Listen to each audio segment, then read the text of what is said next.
Welcome back everybody.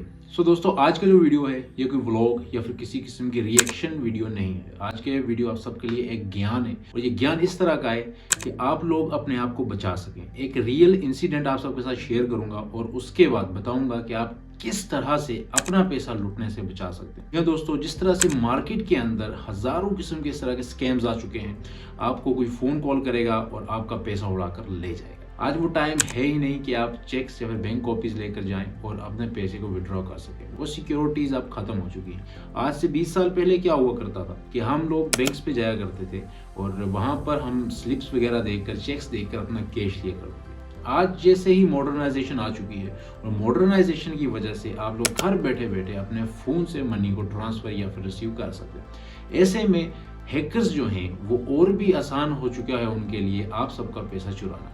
क्यों, तो हर कोई जानता है कि किसी भी OTP जो है वो किसी के साथ शेयर नहीं करना या फिर किसी भी अनवांटेड लिंक जिसको गूगल वार्न कर दे कि ओपन नहीं करना, उसे ओपन नहीं करना है। लेकिन अगर मैं आपसे कहूं कि आप OTP शेयर नहीं करोगे और आप कोई लिंक पर क्लिक नहीं करोगे, लेकिन फिर भी आपका का सारा माल चला जाएगा, तो कैसा रहेगा? या दोस्तों, मैं कोई क्लिक बैट नहीं कर रहा, मैं बिल्कुल हकीकत बात और एक रियलिटी आपके साथ शेयर करने जा रहा हूँ। ये बात है हरियाणा की। रिसेंटली मैंने एक आर्टिकल पढ़ा, यहाँ पे क्या हुआ कि एक बंदा जो कि जिम्मेदार था, लेकिन वो जिम्मेदार एक लो टाइप का जिम्मेदार था, मतलब कि सिर्फ उसकी जिम्मेदारी करके उसके घर का खर्चा चलता था। काफी टाइम से, लगभग 3 से 4 साल उसने अपने बैंक अकाउंट के अंदर कुछ पैसे जमा करके रखे, मैं भी अपनी बच्ची या बेटे की शादी के लिए या फिर किसी और चीज के लिए। अब क्या हुआ कि उसका जो बेटा था उसने उससे फोन लिया। ऑनलाइन क्लासेस के नाम पर उसका लड़का गेम्स खेलता था एंड PUBG वगैरह इस तरह की गेम्स खेलता था। जी हाँ, इन्वेस्टमेंट की बात नहीं कर रहा हूँ, इंटरेस्टिंग टॉपिक है और एक इंटरेस्टिंग सी बात बता रहा हूँ, उस पर गौर कीजिएगा। अब उसके बेटे ने क्या किया कि थोड़ा बहुत उसका लड़का जो था वो पड़ा हुआ था, लेकिन हुआ यूं कि उसे एक नंबर से फोन कॉल आता है एंड फोन कॉल कुछ इस तरह का था कि सामने वाला बंदा अपने आप को अमिताभ बच्चन कह रहा था। यानी कि ये कह रहा था कि वो KBC से बोल रहा है अमिताभ बच्चन, एंड जो बच्चा फोन चला रहा था उसे कह रहा था कि आपने 1 करोड़ की लॉटरी जीती है। अब जो लड़का था वो थोड़ा बहुत तो समझदार था, उसे पता था कि कोई भी OTP या फिर किसी भी किस्म की जो कॉन्फिडेंशियल डिटेल्स होती हैं बैंक्स की, वो हम शेयर नहीं कर सकते। बट यहाँ पर उस हैकर ने किस तरीके से जाल खेला है ये मैं आपको दिखाता हूँ। अब उस बंदे ने क्या किया कि उसे कहा कि इसने, जो ये लड़का था, इसने उस बंदे को बोला कि मैं आपके साथ कोई सी भी OTP शेयर करने वाला नहीं हूँ। लेकिन जो हैकर था, उस हैकर ने क्या किया कि उसने कहा कि आपको कोई सी भी डिटेल, बैंक डिटेल या फिर OTP शेयर करने की जरूरत नहीं है, आप सिंपली जो पैसा है वो हमारे अकाउंट में डाल सकते हैं। अब यहाँ पे हुआ क्या, जो लड़का था वो लालच में आ गया और उसने सोचा कि अगर मैं ये सब करके 1 करोड़ रुपया जीत लेता हूँ तो उससे मेरे माँ बाप का कर्ज भी उतर जाएगा और मेरी घर में एक अलग इज्जत बन जाएगी। अब उस बंदे ने क्या किया कि वो जो हैकर था उसने उसको पहले उसकी बैंक डिटेल्स मांगी। बैंक डिटेल्स में लाइक अकाउंट नंबर वगैरह ये वो मांग लिया। अब मांगने के बाद क्या कहा, हैकर ने उसको पूछा कि आप फोन पे चलाते हो? उस बंदे ने बोला कि हाँ मैं चलाता हूँ। तो वो हैकर कहने लगा कि जो पैसा है वो आपको फोन पे की तरफ से आएगा। अब उस बंदे ने क्या किया, हैकर ने उसे कहा कि फलाना नंबर है, उस हैकर ने उसको अपना नंबर दिया और कहा कि इस नंबर को वहां पर टाइप करो। अब जब उस बंदे ने फोन पे के अंदर वो नंबर टाइप किया तो उस बंदे का नंबर आया जो हैकर था। अब हैकर ने उसको कहा कि ये मेरा नंबर है और इस नंबर से आप पैसा रिसीव करोगे। अब देखिए यहाँ पे इंटरेस्टिंग बात क्या है, लड़का पैसे की लालच में इतना डूब गया था कि उससे जहन में ही नहीं रहा कि नंबर उसका टाइप करके पैसे मुझे कैसे मिले। अब उस बंदे ने क्या किया कि उसको कहा कि आपके 1 करोड़ रुपए लॉटरी लगी है, तो आपको क्या करना है कि सबसे पहले हम आपको क्या करेंगे कि अब उस बंदे ने क्या कहा कि आपकी 1 करोड़ रुपया लॉटरी लगी है, लेकिन सबसे पहले हम आपको जो है वो थोड़े से पैसे डालेंगे। अब थोड़े से पैसे का मतलब ये था कि अब उसने पहले देखना था कि उस बंदे के अकाउंट में कितने पैसे हैं। उसने लड़के को पूछा कि आपके अकाउंट में बैंक बैलेंस क्या है, इस हिसाब से हम अपने पैसे को जो है वो रीअरेंज करके आपको स्टेप बाय स्टेप ट्रांसफर करेंगे।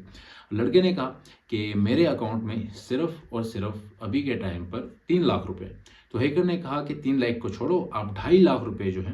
अब हैकर ने इस तरह से गेम खेला ताकि लड़का जो है वो टोटली करप्ट रहे उसकी बातों में। तो उस हैकर ने उसको कहा कि तू 2.5 लाख रुपया वहाँ पर टाइप कर और सबसे पहले मैं तुझे 2.5 लाख रुपए पेमेंट करूँगा।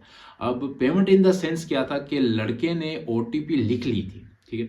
अब यहाँ पर बहुत सारे जो क्रिएटर्स हैं बड़े बड़े, वो इस तरह की रील्स भी अपलोड करते हैं कि वो सामने वाला बंदा अपना नंबर देता है और फिर इनसे पेमेंट करवाता है, लेकिन वो समझ जाते हैं ये लड़का थोड़ा गाँव देहात का था, सो उसे इस चीज़ के बारे में बिल्कुल भी समझ नहीं थी और लड़का इतना इस चीज़ के अंदर खो गया था, तो उसे कुछ भी समझ में नहीं आ रहा था। वो बस सिर्फ लालची हो चुका था और वो कह रहा था कि किसी भी तरीके से ये पैसा उसके अकाउंट में आ जाए। अब 2.5 लाख रुपए जब उसने टाइप किया वहाँ पे, एंड अब आई थिंक उसकी कुछ पॉलिसीज़ थी या नहीं थी, उसके बारे में मैं कुछ नहीं जानता। एज़ पर द आर्टिकल जो है वो मैं बात कर रहा हूँ। अगर किसी जगह पे मैं कुछ चीज़ गलत कह रहा हूँ तो आप प्लीज़ मुझे कमेंट में करेक्ट कर दीजिएगा। अब उसके बाद क्या हुआ कि उस लड़के ने 2.5 लाख रुपए टाइप करके अब वहाँ पर जो आई थिंक 6 और 4 डिजिट का जो पिन होता है, एम पिन, उसको क्लिक करने के बाद ही पैसा ट्रांसफ़र होता है। अब वहाँ पर जब पिन चढ़ा तो लड़के ने कहा कि यहाँ पे मेरा एम पिन शो हो रहा है। तो जो हैकर था, हैकर ने कहा कि छोटू आप अपना एम पिन वहाँ पे एंटर करो ताकि ये पैसा जो है वो आपके अकाउंट में ट्रांसफ़र हो जाएगा। लड़का पैसे की लालच में इतना धुन हो चुका था कि उस लड़के ने अपना एम पिन डाला और वो 2.5 लाख जो उसके बाप ने पिछले 3 4 5 साल जितने सालों से मेहनत करके वो 3 लाख वहाँ पर जमा किया था, उसमें से 2.5 लाख तुरंत हैकर के अकाउंट में चला गया और हैकर ने फ़ोन काट दिया। तो 1 सेकंड में उसके बाप के 4 साल की मेहनत ख़त्म। ना कोई OTP शेयर किया, ना कोई बैंक डिटेल, अपने ही हाथों से अपना गला घोंट दिया। तो जो लोग हमेशा से कहते हैं कि हमें सब कुछ पता है एंड हम ऐसा कुछ भी नहीं करेंगे, भाई जब इंसान किसी लालच में पड़ता है तो वो लालच कुछ भी करवा सकती है। सो moral of the story is that सबसे पहले अगर आप एक बैंक यूज़र हैं जो कि फ़ोन से ई-बैंकिंग करते हैं तो अपनी उस फ़ोन को बच्चों के हाथ में मत दें। And the second thing is that कि कभी भी ये मत सोचो कि आपको सब कुछ पता है, ठीक है। जब इंसान को पैसे की लालच पड़ती है तो वो अंधा हो जाता है। So be careful of that. ये कहानी इमेजिनरी है या फिर reality, that is what we don't know, but इस चीज़ से हमें सीख हकीकत की मिलती है कि आप अगर लालच करेंगे तो लालच के बदले में आपको घाटा ही मिलेगा। And this is the rare incident, क्योंकि भाई देखो आप लोग अगर समझ भी जाओगे, लेकिन हमारे घर में हमारे कुछ ऐसे बुजुर्ग भी होते हैं जिन्हें इस चीज़ के बारे में पता नहीं होता। घर में बैठे बैठे वो स्क्रॉलिंग कर रहे हैं, फ़ोन आगे जी उठा लिया, आपकी लॉटरी लगी है फलान ढिमकान, और कुछ स्टेप्स उनसे करवा के उनका सारा पैसा जो है वो लूट के ले जा सकते हैं। तो ये वीडियो आप उन सब की तब शेयर कर दो ताकि उन्हें समझ में आ जाए कि इस तरह का स्कैम भी मार्केट में है। आप बिना OTP दिए भी अपने पैसे, अपनी ज़िंदगी की सारी कमाई जो है वो गंवा सकते हैं। तो आज का ये छोटा सा वीडियो आपको कैसा लगा ज़रूर बताइएगा कमेंट में। एंड अगर किसी जगह पर मैंने कोई चीज़ गलत कही है तो प्लीज़ करेक्ट इट। एंड मिलते हैं किसी और वीडियो के साथ, तब तक के लिए गुड बाय, खुदा हाफिज़।